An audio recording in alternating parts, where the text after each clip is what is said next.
Hello' viewers, আজি এটা ধুনীয়া ৰেচিপি আপোনালোকৰ ওচৰত লৈ আহিছোঁ। এই ঊল কচুটো আপুনি দেখা পাইছেনে? পাতটো, এই পাতেদি আপোনালোকে মাছেদি খাইছে, আপোনালোকে কণ বিলাহী দি খাইছে, বেলেগ চব্জি বনাই খাইছে, কিন্তু আজি মই এটা ইউনিক ৰেচিপি বনাই দেখাম।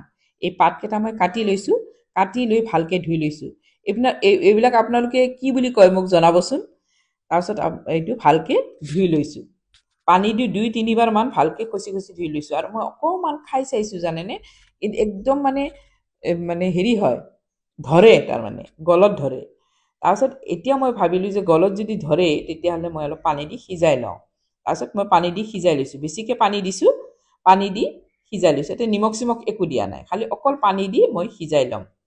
চাব, পানীখিনিৰ কালাৰটো বেলেগ ধৰণৰ হৈ যাব। এতিয়া সিজোৱাৰ পাছত অকণমান ঢাকি দিছিলোঁ, ঢাকি দি অলপমান সিজাইছোঁ, 3 মিনিটমান সিজাই লৈছোঁ। সিজাই লৈ তাৰপিছত চাব, পানীটো একদম ৰংচোৱা হৈ গ'ল। এতিয়া মই এই পানীখিনি চেকি ল'ম। চেকি এখন চেকনিৰ নিচিনা ফুটা ফুটা এটা হেৰি লৈ লৈছোঁ, বাউল লৈ লৈছোঁ, তাতে দি দিছোঁ। দি এতিয়া পানীখিনি পেলাই দি এইখিনি ঠাণ্ডা হ'ব দিম। তাৰপাছত কি কৰিম জানেনে, অকণমান পানী দি মই এইখিনি ধুই ল'ম, যাতে গলত নধৰে, তাৰ কাৰণে অকণমান ধুই লৈ এতিয়া মই এটা ছাইডত থৈ দিলোঁ। থৈ দি এতিয়া কেৰাহী এখন বহাই দিছোঁ। কেৰাহী বহাই দি তাতে মই অকণমান আধা চামুচ তেল দিছোঁ। চাওক,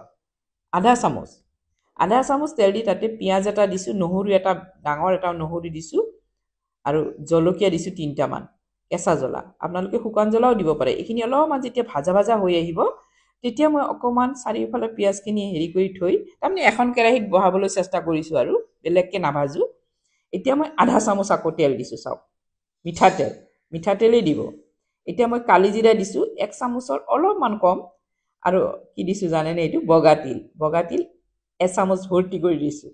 ভালকৈ ভাজি লৈছোঁ, মাজৰখিনিত দি, মাজত তেলখিনিত ভালকৈ ভাজি লৈ গোটেইখিনি একেলগে কৰি ভালকৈ যেতিয়া ভাজা হৈ যাব, ভাজা হ'ব লাগিব, যাতে তিল আৰু কালজিৰাখিনি ভালকৈ ভাজা হয়, নহৰুখিনিও যাতে ভাজা হয়। তাৰপিছত এইখিনি পাতখিনি মই ইয়াতে দি দিছোঁ। দি কেনে ইয়াৰে পানীখিনি একদম শুকাই লৈছোঁ।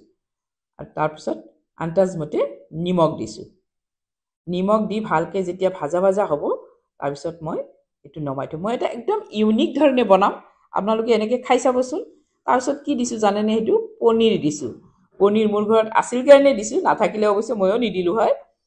আছিল কাৰণে মই তিনিটামান দি দিছোঁ, 3 টুকুৰামান। ভালকৈ ভাজি লৈছোঁ, ভাজি লৈ অলপ ঠাণ্ডা কৰি লৈছোঁ। ঠাণ্ডা কৰি এতিয়া মই ধুনীয়াকৈ পিচি ল'ম। চাব, ইয়াতে আৰু 2টা ইনগ্ৰিডিয়েণ্টছ মই যোগ কৰিম। একদম ইউনিক ৰেচিপি এটা বনাবলৈ মই চেষ্টা কৰোঁ। সদায় সহজ, ঘৰতে পোৱা বস্তু দি ইউনিক ধৰণে বনাবলৈ চেষ্টা কৰোঁ। তাকে আজি চেষ্টা কৰিছোঁ। আপোনালোকে এনেকৈ নিশ্চয় খাই পোৱা নাই, আপোনালোকে খাই চাবচোন। তাৰপিছত মোক কমেণ্ট কৰিব আপোনালোকে। আৰু যদি মোৰ ভিডিঅ'টো ভাল লাগে, এটা লাইক কৰি দিব, আৰু লগতে মোৰ চেনেলটো ছাবস্ক্ৰাইবো কৰি ল'ব।